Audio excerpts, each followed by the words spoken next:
मित्रांनो नमस्कार, मी श्रीकांत देशपांडे. डिजिटल विज्ञान या आपल्या यूट्यूब चॅनलमध्ये तुम्हा सर्वांचं स्वागत. मित्रांनो, आजच्या या व्हिडिओमध्ये आपण इयत्ता 10वी विज्ञान भाग 2 प्रथम सत्र परीक्षा नमुना प्रश्नपत्रिका अभ्यासणार आहोत. मित्रांनो, विज्ञान भाग 2 मध्ये आपल्याला एकूण 10 पाठ आहेत. त्यापैकी पहिल्या 7 पाठांवर आधारित आपण ही प्रश्नपत्रिका घेतलेली आहे.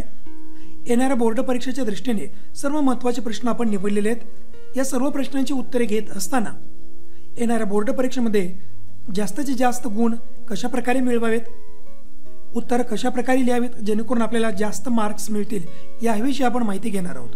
चॅनलवरती नवीन असाल तर नक्कीच चॅनलला सबस्क्राईब करा व बेल आयकॉन प्रेस करा. चला मित्रांनो, आजच्या या व्हिडिओला सुरुवात करूया. यामध्ये प्रश्न पहिला अ, दिलेल्या पर्यायापैकी योग्य पर्याय निवडून विधाने पुन्हा लिहा. पहिला प्रश्न अ हा आपल्याला एकूण 5 गुणांसाठी असतो. यातील पहिला उपप्रश्न, उत्क्रांती म्हणजेच टिंबटिंब होय. खाली पर्याय दिलेत त्यापैकी अचूक पर्याय आहे तो म्हणजे क्रमविकास. पर्याय क्रमांक ए क्रमविकास. दुसरा उपप्रश्न, कर्बोदकापासून आपल्याला टिंबटिंब किलो कॅलरी प्रति ग्रॅम ऊर्जा मिळते. तर या ठिकाणी पर्याय दिलेत 4, 10, 8 अथवा 15. तर याचं अचूक उत्तर मित्रांनो पर्याय क्रमांक ए 4 किलो कॅलरी प्रति ग्रॅम. पुढील उपप्रश्न, NaDH2 व FADH2 हे दोन्ही श्वसनात मदत करणारे टिंबटिंब आहेत. पर्याय पहा, संप्रेरक, विकरे, सहविकरे, सेंद्रिय आम्ले. तर याचं अचूक उत्तर आहे मित्रांनो पर्याय क्रमांक क सहविकरे. पुढे जाऊया. फूल कळी अवस्थेमध्ये असताना फुलाचे टिंबटिंब हे मंडल त्याचे संरक्षण करते. तर याचं अचूक उत्तर आहे पर्याय क्रमांक ए निदलपुंज. पुढील उपप्रश्न, जागतिक जैवविविधता दिन दरवर्षी टिंबटिंबाला साजरा केला जातो. याचं अचूक उत्तर आहे पर्याय क्रमांक ए 22 मे. त्यानंतर प्रश्न पहिला ब, खालील प्रश्न सोडवा. हा देखील 5 गुणांसाठीचा प्रश्न. यातील उपप्रश्न पाहूया. पहिला उपप्रश्न, रॉबर्ट विटाकर यांच्या वर्गीकरणाच्या पद्धतीला कोणती सृष्टी म्हणतात? तर याला म्हटलं जातं पंचसृष्टी वर्गीकरणाची पद्धती. पुढे जाऊया. मानवातील अवशेषांगाची नावे लिहायची आहेत आपल्याला. 1 मार्कासाठीचा प्रश्न आहे. 2 पेक्षा अधिक नावे लिहा. आपल्याला 1 पैकी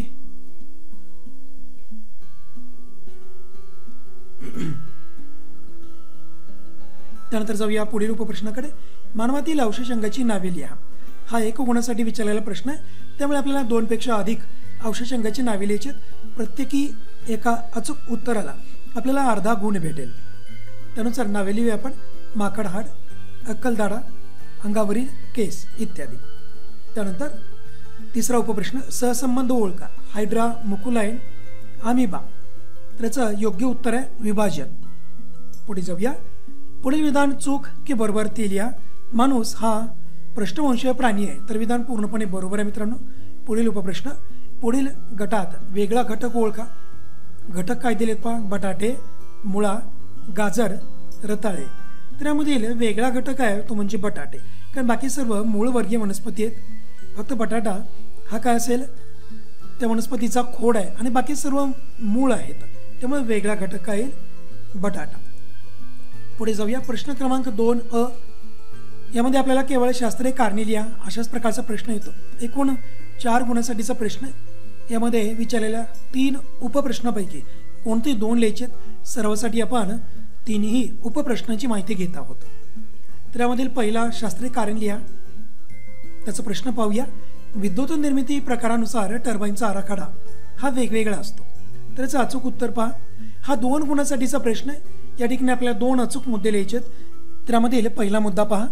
जनित्र हे यंत्र विद्युत चुंबकीय प्रवर्तन या तत्वावर चालते. जनित्रापासून विद्युत निर्मिती केली जाते. त्यासाठी जनित्र फिरवावे लागते. आता यासाठी टर्बाईनची आवश्यकता असते. आता आपल्याला हा मुद्दा आवश्यक आहे की विद्युत चुंबकीय प्रवर्तन म्हणजे काय असेल. 2 गोष्टी आहेत. एकतर चुंबक स्थिर ठेवून चुंबकाभोवती आपल्याला वाहकाला गतिमान करायचं आहे, अथवा दुसरी गोष्ट काय असेल, वाहकाला स्थिर ठेवा व वाहकाच्या भोवती आपल्याला चुंबक गतिमान करायचं आहे.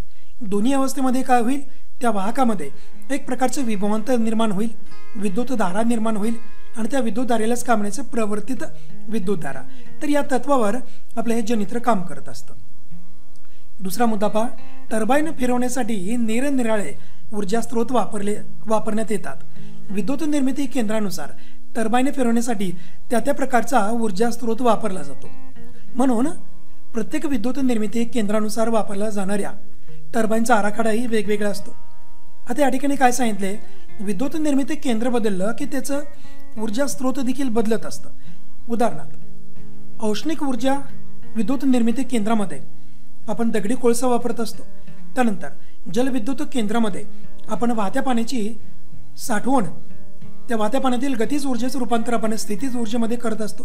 त्यानंतर अणुऊर्जा प्रकल्पामध्ये आपण युरेनियम सारखे किरणोत्सारी पदार्थ वापरत असतो. म्हणजे प्रत्येक ऊर्जा निर्मिती केंद्रामध्ये ऊर्जा स्रोत हा वेगवेगळा असतो आणि त्या ऊर्जा स्रोतानुसार मग आपल्याला टर्बाईनचा आराखडा हा बदलावा लागतो.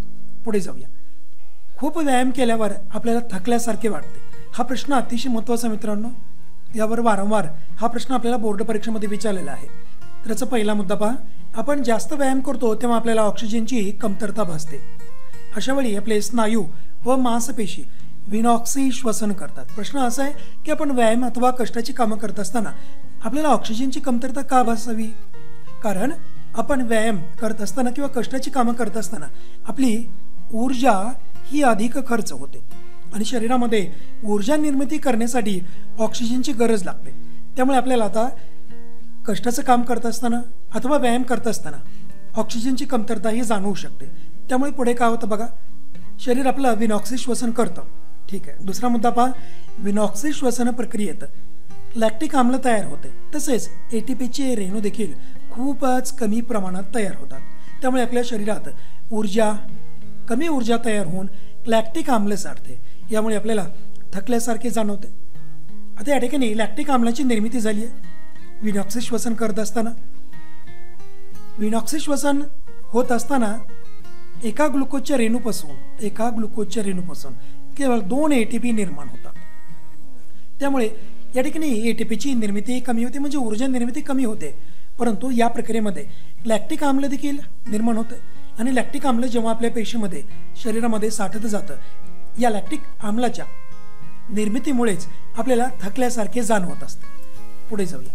पुढचा उपप्रश्न, वनस्पतीमध्ये फूल हे लैंगिक प्रजननाचे कार्यात्मक एकक आहे. त्याचं कारण जाणून घेऊया.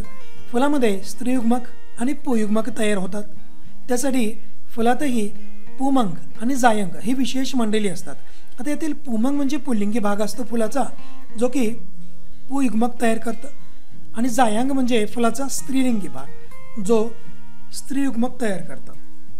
त्यानंतर फुलामध्येच द्विफलनाची प्रक्रिया होते. म्हणून फूल हे लैंगिक प्रजननाचे कार्यात्मक एकक ठरते. म्हणजे फुलाशिवाय लैंगिक प्रजनन हे वनस्पतीमध्ये होऊच शकत नाही. पुढे जाऊया. प्रश्न क्रमांक 2, खालील प्रश्न सोडवा. कोणते 3? यामध्ये आपल्याला 5 उपप्रश्न विचारले जातात. त्यापैकी 3 सोडवायचे आहेत. सरावासाठी आपण 5ही उपप्रश्न घेत आहोत. हा प्रश्न आपल्याला एकूण 6 गुणांसाठी असेल. यातील पहिला उपप्रश्न पहा, कर्बोदके मिळवून देणाऱ्या अन्न पदार्थांची नावे लिहा. केवळ नावे लिहायची आहेत. तर दूध, फळे, गूळ, साखर, भाजीपाला, धान्य, मध, बटाटे, रताळी, मिठाई हे सर्व असे पदार्थ आहेत ज्यांच्या सेवनाने आपल्याला कर्बोदके मिळतात. तर कमीत कमी आता हा प्रश्न आपल्याला 2 गुणांसाठी विचारलाय. कमीत कमी आपण 4 नावे लिहायची आहेत. प्रत्येक एका नावाला आपल्याला अर्धा गुण दिला जाईल. पुढे जाऊया. द्विविभाजन व बहुविभाजन यातील फरक स्पष्ट करा. मित्रांनो लक्षामध्ये असू द्या, अमिबामधील हा विभाजनाचा प्रकार आहे अलैंगिक प्रजननाचा, द्विविभाजन आणि बहुविभाजन. तर याचा फरक आपल्याला स्पष्ट करायचा आहे. सुरुवातीला मुद्दा घेऊया द्विविभाजन, त्यानंतर घेऊया बहुविभाजन. आता या ठिकाणी फरकाचे कोणतेही 2 अचूक मुद्दे लिहायचे आहेत आपल्याला. या मुद्द्यांच्या जोड्या लिहायच्या आहेत. 2 पेक्षा अधिक लिहिले तर उत्तमच. पहिला मुद्दा, एका सजीवापासून 2 सजीव निर्माण होतात. तर बहुविभाजनामध्ये काय होतं, एका सजीवापासून एकाच वेळी अनेक जीव निर्माण होतात.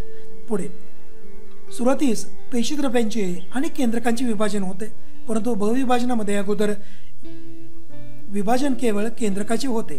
आधी पेशीद्रव्य विभाजित होत नाही. तिसरा मुद्दा, द्विविभाजनाचा अक्ष उभा, आडवा किंवा कोणत्याही अक्षामध्ये म्हणजेच साधा अक्ष असतो, परंतु बहुविभाजनाला नेमका अक्ष नसतो. त्यानंतर द्विविभाजनामध्ये संरक्षक पुटी निर्माण होत नाही, परंतु बहुविभाजनामध्ये अगोदर संरक्षक पुटी सजीवामार्फत निर्माण केली जाते. त्यानंतर फरकाचा पुढील मुद्दा, द्विविभाजन अनुकूल परिस्थितीमध्ये केले जातं. म्हणजे ज्यावेळेस अन्न पाणी अतिशय मुबलक प्रमाणामध्ये उपलब्ध आहे त्यावेळेस द्विविभाजन होतं, तर बहुविभाजन हे प्रतिकूल परिस्थितीमध्ये केले जाते. म्हणजे ज्यावेळेस अन्न पाणी हे मुबलक प्रमाणामध्ये उपलब्ध नाही त्यावेळेस बहुविभाजन हे घडत असते. पुढे जाऊया. टीप लिहा वनस्पतीमधील द्विफलन. आता टीप लिहा म्हटल्यानंतर आपल्याला 2 पेक्षा अधिक मुद्दे या ठिकाणी लिहिणे आवश्यक आहेत. टीप लिहा असा प्रश्न आल्यानंतर त्या घटकाविषयी तुम्हाला सर्व काही माहिती लिहिणे आवश्यक आहे. मग तो प्रश्न किती गुणांसाठी विचारलाय हे महत्त्वाचं नाहीये. पुढे जाऊया. त्यामध्ये पहिला मुद्दा पहा, परागनाच्या नंतर परागकण फुलाच्या कुक्षीवर पडून अंकुरित होतात. या अंकुरणाने 2 पोयुग्मके आणि एक दीर्घ परागनलिका तयार होते. या परागनलिकेतून हे 2 पोयुग्मके वाहून नेली जातात. म्हणजेच हे जे कुक्षी आहे आणि कुक्षीपर्यंत खाली अंडाशय आहे आणि यावरती जे परागकण पडलेला आहे, हा परागकण या कुक्षीवर पडल्यानंतर अंकुरित होतो आणि या परागनलिकेमध्ये 2 अर्धगुणी पोयुग्मके असतात. पुढे पाहूया. ही परागनलिका जायंगाच्या कुक्षीवृंतामार्गे बीजांडातील भ्रूणकोशापर्यंत पोहोचते. तिथे परागनलिकेचे अग्र फुटून 2 पोयुग्मक आता भ्रूणकोशामध्ये शिरतात. त्यातील एक पोयुग्मक अंडपेशीशी संयोग पाहून युग्मनज तयार होतो, द्विगुणी युग्मनज तयार होतो. तर उर्वरित दुसरे पोयुग्मक 2 ध्रुवीय केंद्रकाशी संयोग पाहून भ्रूणपोष तयार करते. या प्रक्रियेत 2 पोयुग्मक भाग घेतात, म्हणूनच याला द्विफलन असं म्हटलेलं आहे. म्हणजेच या ठिकाणी ज्यावेळेस कुक्षीवर परागकण पडतो, अंकुरित होतो, परागनलिकेमध्ये 2 पोयुग्मके येतात आणि दोन्ही पोयुग्मके वापरली जातात. पहिलं पोयुग्मक ज्यावेळेस बीजांडामध्ये पोहोचतो त्यावेळेस तो अंडपेशीशी संयोग पावतो आणि दुसरे पोयुग्मक हे 2 ध्रुवीय केंद्रकाशी संयोग पाहून भ्रूणपोष तयार करतो. म्हणजेच या ठिकाणी फलन 2दा झाले, यालाच आपण द्विफलन म्हणत असतो. पुढे जाऊया. पर्यावरणीय प्रदूषणाची कारणे लिहा. प्रश्न अतिशय सोपा आहे मित्रांनो, 2 गुणांसाठी विचारलाय, त्यामुळे एकूण 4 कारणे लिहिणे आवश्यक आहेत. अर्ध्या गुणासाठी 1 कारण. पहिलं कारण मानवी लोकसंख्येचा विस्फोट. दुसरं कारण वेगाने होत असलेले औद्योगिकीकरण. तिसरं कारण नैसर्गिक संसाधनांचा अनिर्बंध वापर. त्यानंतर जंगलतोड आणि शेवटी अनियोजित नागरीकरण. हे सर्व काही कारणे आहेत ज्याच्यामुळं पर्यावरणीय प्रदूषण घडून येत आहे. पुढे जाऊया. सौर ऊर्जेचे कोणतेही 2 फायदे लिहा. त्याचा पहिला फायदा पाहूया. सौर ऊर्जेपासून वीज निर्मिती करत असताना कुठल्याही प्रकारच्या इंधनाचे ज्वलन होत नाही. त्याचबरोबर त्यामुळे कोणतेही प्रदूषण होत नाही आणि ज्या प्रदेशात मुबलक प्रमाणामध्ये भरपूर प्रमाणामध्ये सूर्यप्रकाश आहे तेथे हे तंत्रज्ञान अगदी सहज वापरता येते. या ठिकाणी 2 फायदे आहेत विचारलेले आहेत. पहिला फायदा 1 गुण, दुसरा फायदा 1 गुण. पहिल्या मुद्द्यामध्ये ज्वलन होत नाही हा मुद्दा येणं आवश्यक आहे, त्यामुळं प्रदूषण होत नाही. ह्या 2 गोष्टी आपल्या उत्तरामध्ये येणे अत्यंत आवश्यक आहेत. सौर ऊर्जा ही हरित ऊर्जा अतिशय फायदेशीर आहे. तर अशा प्रकारे आपल्याला हे उत्तर येणे आवश्यक आहेत. जाऊया प्रश्न क्रमांक 3 कडे. खालील प्रश्न सोडवा. कोणतेही 5 उपप्रश्न आपल्याला सोडवायचे आहेत. यामध्ये आपल्याला एकूण 8 प्रश्न विचारले जातात, त्यापैकी 5 लिहायचे आहेत. सर्वांसाठी आपण 8ही घेत आहोत. एकूण गुण 15 गुण. पहिला प्रश्न यातील पुढील चिन्ह संकेत काय सांगतात. पहिले चिन्ह संकेत पहा मित्रांनो. तर हे चिन्ह संकेत कपात, पुनर्वापर व पुनर्चक्रीकरण या प्रक्रिया दर्शवते. नैसर्गिक साधन संपदेचा अपव्यय टाळावा हे या चिन्हातून आपल्याला समजते. दुसरं चित्र सायकलचं चित्र आहे पहा मित्रांनो. हरित ऊर्जेचा वापर करा, दुचाकी वापरा, इंधन वाचवा अशा आशयाचा संदेश हे चिन्ह देत आहे. त्यानंतर इथं पहा तिसरं चित्र. हे चिन्ह पाणी वाचवा हा संदेश देत आहे. या ठिकाणी 3 चित्र आहेत. प्रत्येकी एका चित्राचा तुम्ही योग्य प्रकारे अर्थ लिहिला तर तुम्हाला 1 गुण भेटेल. इथं आपल्याला चित्र काढण्याची काहीही आवश्यकता नाहीये, केवळ प्रश्न क्रमांक टाका आणि उत्तर लिहा. पुढे जाऊया. आकृतीचे निरीक्षण करून विचारलेल्या प्रश्नाची उत्तरे लिहा।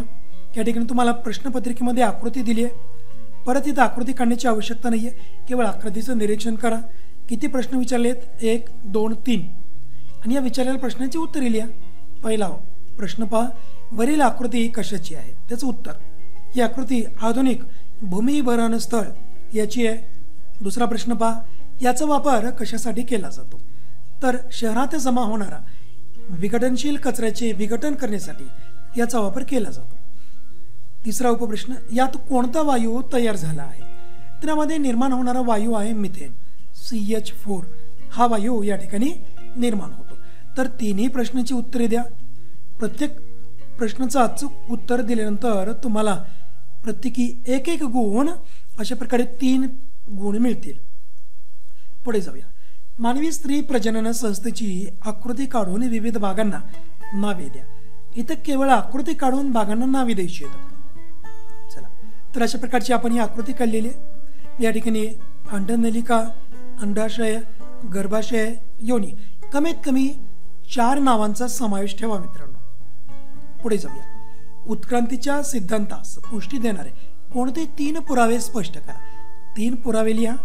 प्रत्येक पुराव्यास 1 गुण, प्रत्येकी 1 पुरावा लिहिला तर त्यासाठी तुम्हाला 1 गुण मिळेल। अशा प्रकारे 3 पैकी 3 गुण तुम्ही मिळवू शकता। उत्क्रांतीचे आपल्याला एकूण 6 पुरावे आहेत, त्यापैकी कोणते 3 पुरावे म्हटले?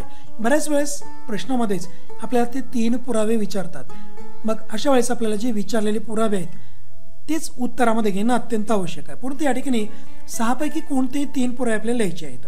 चला, पहिला पुरावा घेऊया, बाह्यरूपीय पुरावे। तर प्राण्यांच्या तोंडाची रचना, डोळ्यांचे स्थान, नाकपुड्या तसेच कानांची रचना, अंगावरील दाट केस इत्यादी समान वैशिष्ट्ये प्राण्यात आढळतात। तर वनस्पतीमध्ये पानाचा आकार, शिराविन्यास, पर्णदेठ, पानाची रचना इत्यादी वैशिष्ट्ये आढळतात। यामुळेच त्यांचा उगम समान आहे व ते एकाच पूर्वजापासून उत्क्रांत झाले असावेत हे सिद्ध होते। तर हा झाला बाह्यरूपीय पुरावा। त्यानंतर दुसरा पुरावा, भ्रूण विज्ञान विषयक पुरावे। निरनिराळ्या पृष्ठवंशी प्राण्यांतील भ्रूणवाढीचा अभ्यास केल्यास असे दिसून येते की प्रारंभिक अवस्थेत या भ्रूणांमध्ये खूपच साम्य असते। जसा जसा विकास होतो तसतसे हे साम्य कमी होत जाते, परंतु सुरुवातीच्या साम्यावरून असे म्हटले जाते की सर्व पृष्ठवंशी प्राण्यांचे पूर्वज हे एकच असावेत। तिसरा पुरावा, शरीरशास्त्रीय पुरावे। मग यामध्ये मानवी हात, मांजरीचा पाय, वटवाघळाचा चर्मपर, देवमाशाचा पर यांच्या रचनेमध्ये भिन्नता आहे। त्या प्राण्यात असलेल्या या अवयवांचा उपयोगही वेगवेगळा आहे, परंतु प्रत्येकाच्या अवयवातील हाडांच्या रचनेत व हाडांच्या जोडणीत असणारे साम्य त्या सर्वांचे पूर्वज समान असावेत याकडे निर्देश करते। तर हा झाला शरीरशास्त्रीय पुरावा। पुढे जाऊया। आकृतीचे निरीक्षण करा व पुढील वर्गीकरण लिहा। आता या ठिकाणी आपल्याला वर्गीकरण देखील दिले। या ठिकाणी ही आकृती दिली, ही आकृती आहे हायड्राची आणि वर्गीकरण करत असताना 3 मुद्दे दिलेत, 1 2 3 3 मुद्दे, ह्यांचं अचूक उत्तर लिहा व 1 गुण, अशा प्रकारे 3 गुण आपल्याला मिळवता येतील। तर याचा आपल्याला विभाग लिहायचा आहे। तर याचा विभाग आहे असमपृष्ठ रज्जू। संघ लिहायचा आहे, ह्याचा संघ आहे संघ सिलेंडरेटा आणि उदाहरण काय? उदाहरण म्हणजे ही आकृती ज्या प्राण्याची आहे त्याचं नाव लिहायचं आहे। तर उदाहरण असेल हायड्रा। पुढे जाऊया। मृदुकाय प्राणी संघातील प्राण्यांची 3 वैशिष्ट्ये लिहा। कोणतीही 3 वैशिष्ट्ये, 3 पेक्षा अधिक लिहिली तर उत्तम। प्रत्येक 1 वैशिष्ट्य 1 मार्कासाठी। पहिलं वैशिष्ट्य घेऊया, शरीर त्रिस्तरीय, देह गुहायुक्त, अखंडित आणि द्विपार्श्व सममिती, अपवाद गोगलगाय। मृदुकाय प्राणी सागरी जलचर किंवा भूचर असतात, काही प्राणी गोड्या पाण्यातही आढळतात। पुढे शरीराचे डोके, पाय आणि अंतरांग संहती असे 3 भाग असतात। अंतरांग संहती प्रावार या पडद्यासारखे आच्छादन असते।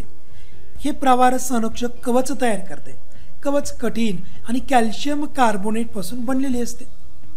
त्यानंतर हे प्राणी एकलिंगी असतात आणि उदाहरण देत असताना किमान 1 अथवा 2 उदाहरणे आपल्याला द्यायची आहेत। उदाहरण पहा, कालव, द्विपूट किंवा शिंपला, गोगलगाय, ऑक्टोपस इत्यादी.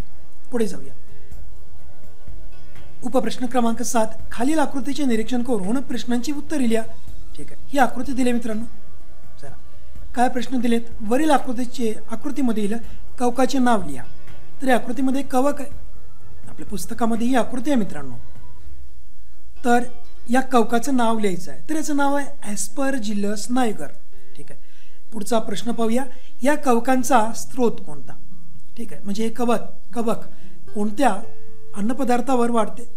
तर बघा, ग्लुकोज व कॉर्न स्टीप लिकर, त्याचबरोबर ऊसाची मळी व क्षार अशा पदार्थावर याची वाढ सर्वाधिक जास्त वेगात होते.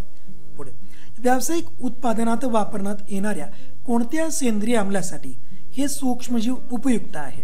ठीक आहे, ह्याचा वापर आपण व्यावसायिक उत्पादनामध्ये कोणते पदार्थ बनवण्यासाठी करतो? तर सायट्रिक आम्ल, ग्लुकॉनिक आम्ल इत्यादी. 3 प्रश्न, प्रत्येकी एक गुण.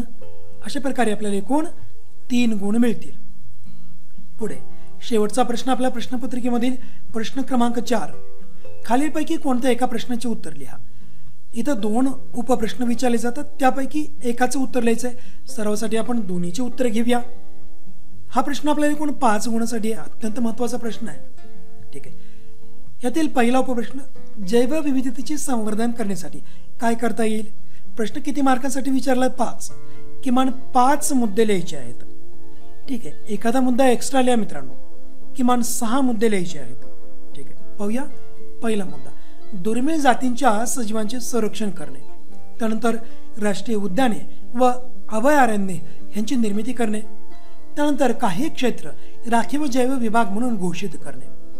त्याचबरोबर विशिष्ट प्रजातींच्या संवर्धनासाठी खास प्रकल्प सुरू करणे. त्यानंतर प्राणी व वनस्पतींचे संवर्धन करणे.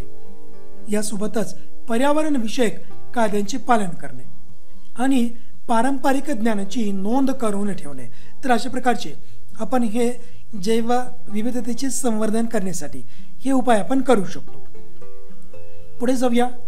प्रश्न 4 मधील दुसरा प्रश्न, खालील आकृतीचे निरीक्षण करून प्रश्नांची उत्तरे लिहा. पहिली आकृती काय आहे? चला, तरी सर्व काही जोडणारे दुवे आहेत मित्रांनो. यावर आधारित हा प्रश्न अवलंबून आहे. खूप सोपा प्रश्न असेल. चला, प्रश्न पाहूया. येथील आकृतीतील अ या प्राण्याचे नाव लिहा. आकृतीमधील अ प्राण्यांचं नाव. चला, आकृतीमध्ये अ प्राणी कोणता आहे? ह्याचं नाव लिहायचं आपल्याला. तर हा प्राणी आहे डकबिल प्लॅटिपस. ठीक आहे, पुढे जाऊया. आकृतीमधील ब या प्राण्याचे नाव लिहा. आकृतीमध्ये हा प्राणी आहे, ह्याचं नाव काय? लंगफिश. ठीक आहे, त्यानंतर आकृती क मधील प्राण्याचे नाव लिहा. हा प्राणी, त्याचं नाव आहे पेरिपॅटस. ठीक आहे, पुढील प्रश्न काय? या आकृतीवरून कोणत्या उत्क्रांतीच्या पुराव्याचा बोध होतो? आत्ताच आपण सांगितलं होतं की या आकृतीवरून जोडणारे दुवे या उत्क्रांतीच्या पुराव्याचा बोध होतो. ठीक आहे, पुढे जाऊया. त्या उत्क्रांतीच्या पुराव्याची व्याख्या लिहा. म्हणजे कशाची व्याख्या लिहायची? जोडणाऱ्या दुव्याची व्याख्या लिहायची. चला, व्याख्या पाहूया. आता काही वनस्पती व प्राणी यांच्यात काही शारीरिक लक्षणे अशी असतात की त्यावरून त्यांचा दुसरा 2 भिन्न गटांशी संबंध जोडता येतो, म्हणून त्यांना जोडणारे दुवे म्हणतात. म्हणजे या आकृतीमध्ये एकूण 5 उपप्रश्न विचारलेत. ठीक आहे, प्रत्येक एक उपप्रश्नाला 1 गुण असेल, त्यामुळे आपल्याला 5 पैकी 5 गुण नक्कीच मिळतील. तर अशा प्रकारे मित्रांनो, आजच्या या व्हिडिओमध्ये आपण इयत्ता 10वी विज्ञान भाग 2 या विषयाची प्रथम सत्र परीक्षेची एक नमुना प्रश्नपत्रिका घेतली आहे. त्यानंतर येणाऱ्या पुढच्या व्हिडिओमध्ये आपण सराव प्रश्नपत्रिका घेणार आहोत, ते म्हणजे बोर्ड परीक्षेसाठी. त्यामुळे चॅनलला सबस्क्राईब करा व बेल आयकॉन प्रेस करा. धन्यवाद.